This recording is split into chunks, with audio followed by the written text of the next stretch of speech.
Noni Madueke, knee brace. Arsenal's injury crisis just got worse.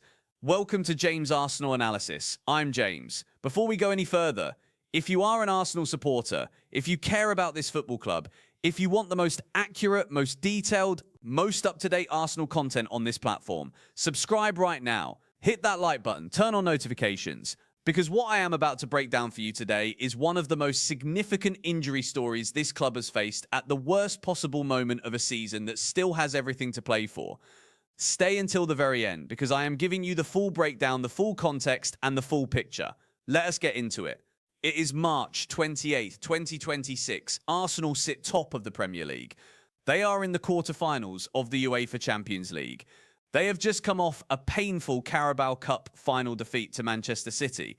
And right now, during an international break that was supposed to give Mikel Arteta some breathing room, some time to recover, some time to reset, this club cannot catch a break because last night at Wembley Stadium, in a friendly match against Uruguay, Noni Madueke hobbled off the pitch after just 38 minutes. And he left the stadium wearing a knee brace. Let that land for a second. A knee brace on a player Arsenal paid approximately £48.5 million for last summer, on a player who was supposed to be a key part of this club's push for the Premier League title, on a player who has spent the best part of this season proving he belongs at this level. And it happened in a friendly, a warm-up match against Uruguay, with no points on the line, no trophy at stake, nothing but a pre-World Cup rehearsal for Thomas Tuchel's squad. I want to be fair here, and I want to be accurate. As of right now, the severity of Madueke's injury has not been officially confirmed. Arsenal have not made a public statement. England's medical team have not released a diagnosis. What we know for certain is this: he went down after a collision with Uruguay's Rodrigo Aguirre in the 33rd minute. He received prolonged medical treatment on the pitch. He attempted to carry on. He fell again moments later. He was replaced by Jared Bowen at the 38-minute mark. And he was seen leaving Wembley Stadium with a brace on his knee. That is the confirmed picture.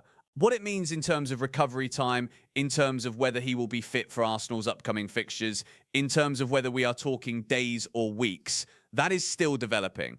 But the optics are alarming. And given the pattern of injuries at this football club over the past 18 months, every Arsenal supporter has every right to be deeply concerned.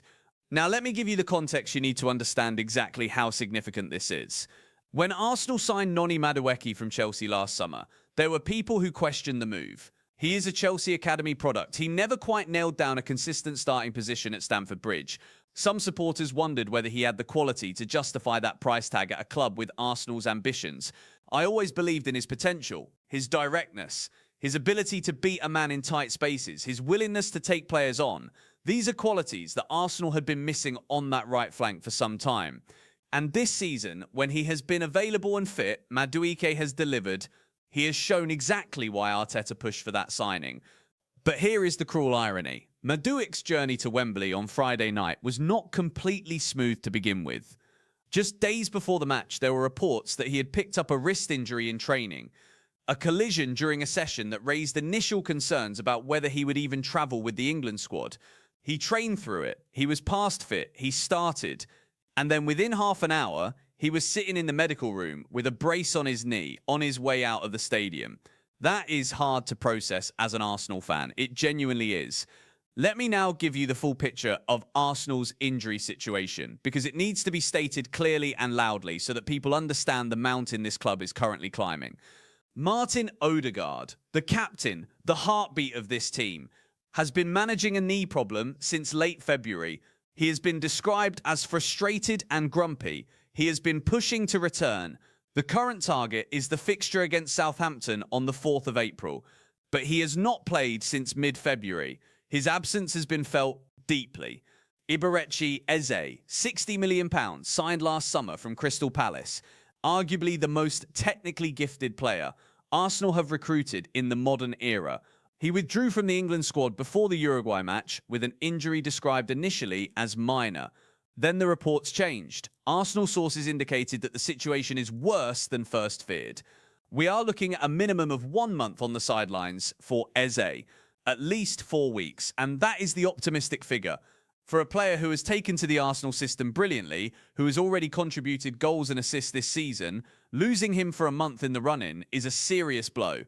Jurriën Timber, ankle injury sustained against Everton on the 14th of March. He withdrew from the Netherlands squad. He is currently targeting a return around the 31st of March. That is a short turnaround. We will see, but at least there is a realistic prospect of him featuring against Southampton. William Saliba, one of the best centre-backs in European football right now. He has been managing recurring pain in his left ankle. He withdrew from the France squad. The expectation is that he will be available for the Southampton fixture on the 4th of April, following a minimum 10-day rest period. But there are no guarantees with recurring issues like this. Every time he steps back onto the training pitch, there will be caution. Gabriel Magalhaes, club record long-term contract signed last June. Leader of the defensive line, he complained of knee pain and withdrew from the Brazil international squad after the Carabao Cup final. He has been resting. Target return is also the Southampton game on April 4th. Again, no guarantee. And again, given what is at stake in the Premier League, Arsenal will not take risks with him. Leandro Trossard, hip problem, or possibly another undisclosed complaint. He withdrew from the Belgium squad. Target return also April 4th. And now Madueke. Knee brace, status unknown. Mikel Merino, to complete the picture, remains out with a broken foot. He has had surgery. He is working his way back. The hope is he returns before the season ends. But he has played no significant part in the second half of this campaign. I want you to sit with that list for a moment. Odegaard, Eze, Timber, Saliba, Gabriel, Trossard, Merino, and now Madueke as a fresh concern. That is 8 players of genuine Premier League quality who are either injured or managing physical issues simultaneously at this football club. 8 players at the top of the Premier League, with a title race still to be decided, with a Champions League quarter-final on the horizon. And yet, and this is the part that separates great squads from good ones, Arsenal are still top of the league. They are still in the Champions League. They are still competing on every front. How? Because Mikel Arteta has built depth. Because the summer recruitment was exceptional. Because Victor Gyökeres has been an absolute force of nature up front. 15 goals in all competitions. He is the type of striker who changes how defenders think about Arsenal. His physicality, his finishing, his relentless pressing. He has transformed this team's attacking identity. And Martin Zubimendi in midfield has been everything the fan base hoped for when the £51 million deal was confirmed last summer. Controlling tempo, winning the ball back, dictating rhythm. He has been immense. Miles Lewis-Skelly, the academy product who signed his new long-term deal in June, has shown this season that he is not just a prospect. He is a player. He has started big matches and handled the pressure with a maturity that belies his age. Ethan Nwaneri, who also committed his future to the club with a new deal in August, has delivered moments of real quality when called upon. This squad has genuine strength in depth. That is an undeniable fact. But there is a difference between having depth and being tested to its absolute limits across multiple positions at the same time. And right now, Arsenal are being tested. Now, let me speak about what happened at Wembley with a bit more detail, because the context of the England setup matters here. Thomas Tuchel used the Uruguay friendly as an opportunity to look at players he has not heavily relied upon. He wanted to assess options. He wanted to give fringe players a chance to make their case ahead of the Summer World Cup in the United States, Mexico and Canada. Madueke was Arsenal's only starter in Tuchel's 11. Declan Rice and Bukayo Saka were deliberately rested, not injured, not unavailable. Tuchel made the informed decision to manage their workloads and bring them in for the Japan match on Tuesday the 31st of March. That is entirely sensible from an England perspective. But from Arsenal's standpoint, the decision to start Madueke in a friendly, when he had already flagged a risk concern in the days beforehand, is the kind of thing that will be discussed in conversations between club and country. Ben White, who has not been involved with England since 2022, came off the bench and made an immediate impact. He scored his first senior international goal. It was a well-taken finish and a genuinely emotional moment for a player who has spent years dealing with the personal decision to step away from international football. Tuchel was positive about his performance, though he acknowledged that White's late challenge that led to the stoppage time penalty, which allowed Uruguay to equalise and make it 1-1, was perhaps overzealous in its aggression. White's attitude, his commitment, his determination to win the ball. You can see the Arsenal DNA in that. Arteta drills that into every player.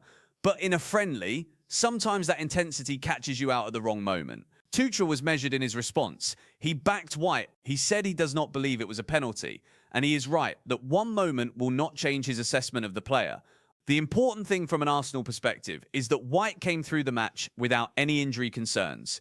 He is ready, he is fit, and if Saliba and Gabriel are managed back in gradually, having White sharp and match fit during this period is genuinely valuable.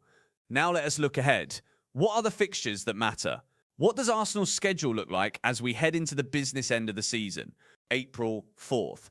Southampton away in the FA Cup. This is a game Arsenal fully expect to win, but they will need to have enough fit bodies available to put out a competitive team. With the injury list as it stands, Arteta will be doing his calculations very carefully. Then there is the Premier League run-in. Arsenal are top of the table. They have fought to get there. Every point now is worth double what it was in August. The title is not won. It is not handed over. You earn it on the pitch, week by week, under pressure, and then the Champions League quarter-final. After knocking out Bayer Leverkusen in the last 16, advancing comfortably on aggregate after a 1-1 draw in Germany, Arsenal have shown they have the mentality and the quality to compete at the highest level in Europe.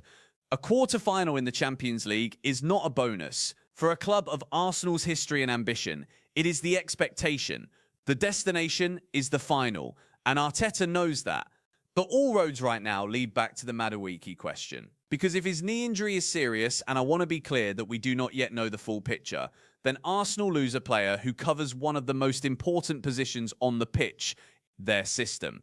The right flank, the channel that Arteta has been relying on to stretch defences, to create width, to deliver that direct 1-versus-1 threat that changes the equation for opposing teams. Saka can cover it, we know that, but Saka everywhere simultaneously is not a plan. It is a dependency. And this season, one of the most important developments for Arsenal has been the distribution of creative output across the squad. Having Madueke as a genuine starter quality option on that side has been central to that progress. If he is out for weeks, Arteta will need to find solutions. Trossard can adapt, Nwaneri can be asked to do more, Martinelli can shift, but each of those adjustments has a knock-on effect. Change one piece of the puzzle and the whole picture shifts. Here is my honest assessment, as an Arsenal fan and as someone who follows this club closely. We are in the most important period of the season. We are top of the Premier League for the first time in years, and we have a genuine shot at the title. We are in the last 8 of the Champions League. We have already come through a heartbreaking Carabao Cup final defeat without using it as an excuse to collapse. This squad has shown character. This squad has shown belief. But the injury situation is not minor. It is not a small disruption. It is a genuine challenge to Arsenal's ability to maintain their level across the next 6 to 8 weeks. And the Madueke news, coming at the end of an international break already clouded by multiple withdrawals, is the last thing Arteta needed walking back into Colney on Monday morning. What we need right now is clarity. Arsenal need to release a medical update on Madueke as quickly as possible. The fan base deserves it. The squad deserves it. The planning process requires it. Every day of uncertainty around his status is a day Arteta cannot fully prepare his training sessions, his tactical setup, his squad rotation. I have faith in Arteta. I have faith in this squad. I have faith in the collective spirit that has been built at this club over the past 4 years. But I am not going to sit here and pretend that losing another significant player to injury, potentially for a meaningful period of time, is anything other than bad news. We support Arsenal, we go through the pain, we stay together, and we find a way. That is your full breakdown on the Noni Madueke injury situation and everything that surrounds it. I have given you the confirmed facts, the developing story, the broader injury context, and the bigger picture of where Arsenal stand as a football club in March 2026. If this video gave you value, subscribe. It takes 2 seconds and it means everything to this channel. Like the video, leave a comment below telling me how worried you are about Madueke and what you think Arteta should do if the worst is confirmed. I read every single comment. I am James. This is James Arsenal Analysis, and I will be back the moment there is any confirmed news on Madueke's condition. Stay locked in. The season is not over. Not by a long shot. Come on, Arsenal.